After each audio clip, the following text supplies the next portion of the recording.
Welcome to the channel. This is a high mileage review of a 2005 Pontiac Grand Prix. This particular Pontiac Grand Prix is just the regular base GT and has 271,000 miles.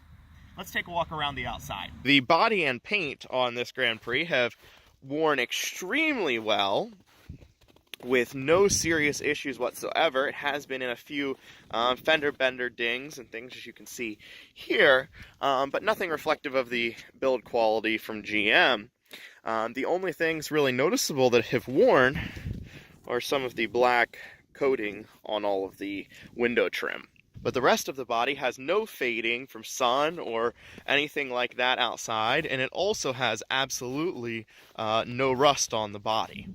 The hood was replaced, so if you notice that that's a different color and not quite lined up as well as it should be, that's the only reason for this. The original one had been in an accident and was replaced. This is a particularly clean example of a Pontiac Grand Prix. It doesn't have some of the rust that some other ones do. I'm actually going to take a second here and show you some of the areas that are more common to rust on these cars. The most common areas for rust on these cars is actually right here on this quarter panel strip right after the rear passenger door. That's where I see it the most. They'll also show up right here sometimes, as well as it will sometimes rust out the bottom of this fender. I've seen that several times as well. The only other wear spots that I've noticed on the outside of the car is you can see that this is faded pretty severely just from time out in the sun. This is not a garage kept car. Now that we've taken a walk around the outside, we're going to pop the hood and take a look underneath. This particular Grand Prix has the non-supercharged GM 3.8 liter Series 3. It's rated for 20 miles to the gallon in the city and 30 miles to the gallon highway. GM offered two other engine options for this car. One was a supercharged 3.8 liter, and then the big one was the GXP model, which had the 5.3 V8.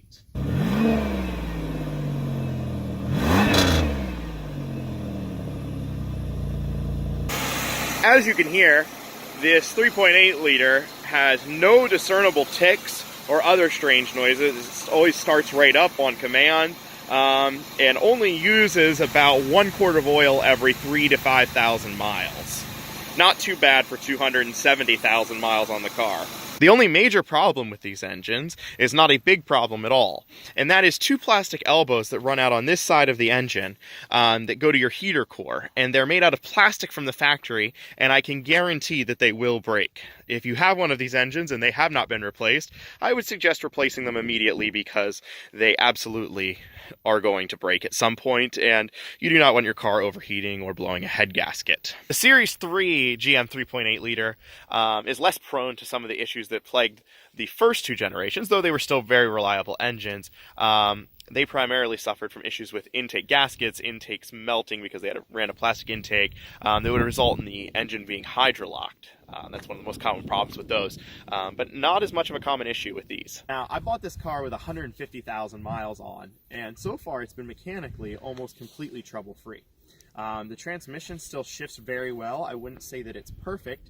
That is one of the more common failures with these cars. And I wouldn't say that the transmission is weak or terrible or any of those things.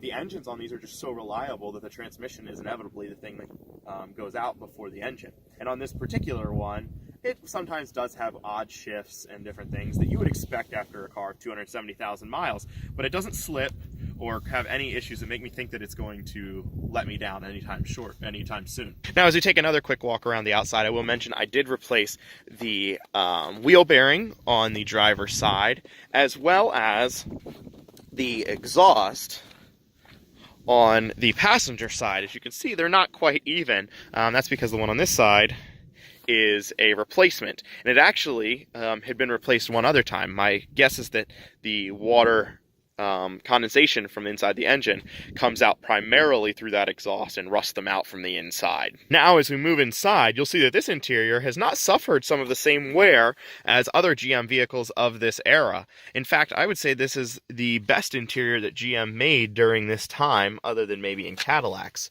The leather on the seats has worn extremely well. You can see some cracking in the bolster and just slight wear right there. But for 270,000 miles, it has done extremely well. The same is true of the door panels. They show no wear, cracking, or anything else as well. The most common issue that I've seen is the center armrest wearing out, but this particular vehicle has not worn hardly at all. In fact, the only real wear that I've seen on the interior is the plastics that are susceptible to sun. You can see here around the heads-up display that the plastic shroud around it has cracked, and the speaker covers in the rear have also cracked. And as you can see here, the rest of the dash has worn extremely well with no issues. The leather on the steering wheel is still in very good shape. No real wear to notice whatsoever. I will highlight that the radio no longer illuminates. All of the LEDs have burned out inside of the screen, so that is one common problem with these. With the exception of the radio lights burning out, everything else inside of this car still works. The heated seats still work, the windows all go up and down, all of the gauges, everything like that, heating, air, all of that still works. I have replaced one window regulator on this window, and one speaker has blown out over the course of 270,000 miles. As we start up the vehicle here, you will notice that the traction control and ABS lights stay on, and that's because there is a cut wire on a wheel bearing that I replaced, like I said earlier. And with the mileage on the car, I just chose not to replace it, but that should correct those traction control lights. The only thing I would mention with the traction control lights is that it is very common on these cars to have ABS and traction control lights on. They actually have a faulty wiring harness or something was shorting out in there, and generally that problem will never get corrected. That could be the fault on this, but I know for a fact that there's a cut wire, so I don't think that's a particular problem on this car. Just something to be aware of if you're looking to purchase one. One of the coolest things about these cars is that they offered heads-up display. It was one of the only mid-size cars in the Chevy or in the GM lineup that offered heads-up display, and it is absolutely worthwhile to find one with it.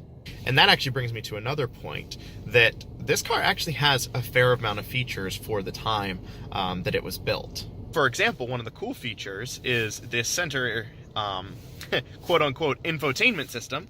Offers a lot of different information and customization. You have your average economy there, which is 25.1, which is right in line with what it should be, judging by the original estimation of having 20 miles per gallon in the city and 30 on the highway.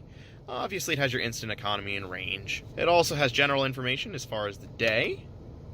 You can change your language, your metric, and just generally do all of the different features that the car has. It also has dual climate control, and like I said before, heated seats that still work. It also has some cool functionality features, like rear doors that open a full 90 degrees, so you can get things in and out easily. It does not offer as much space in the rear as some of the other mid-size cars from this era, but it does offer something very cool where the rear seat, or front seat, will fold virtually completely flat. It'll go down a little bit further than it is right there once it has weight on it. So you can put things like a 9-foot kayak inside if you fold down the rear seats as well. So that brings us close to the end of the review. I showed you all the features and some of the common spots of problems with these cars. In total, I bought this car for $2,000 with 150,000 miles 4 years ago. It now has 270, and I put 120,000 miles essentially on it. I think it's going to go to 300 with almost no problems. I have replaced a few things on this car, as I said. I've replaced a wheel bearing, a window regulator, a muffler. I also replaced 2 transmission lines that I forgot to mention earlier that had rusted out. There is no rust on the body or any of the structural parts, but I did replace a transmission line and a power steering line that had rusted out, and I did that just recently. Not hard to replace and very cheap. So for $2,000 to get 120,000 miles out of, I can't complain with one bit. And I highly recommend, if you're in the market for a cheap used car, find a vehicle, even if it's not a Grand Prix, with the GM 3.8 liter engine in it. You're not going to go wrong with it. They really are a rock solid platform. Not glamorous, there's nothing exciting, they're not overly powerful or any of those things, but they get good fuel mileage and they will get you from A to B. Thanks so much for watching, and if you like this video, please hit the like button and subscribe if you want to receive more videos like this one. Have a great day.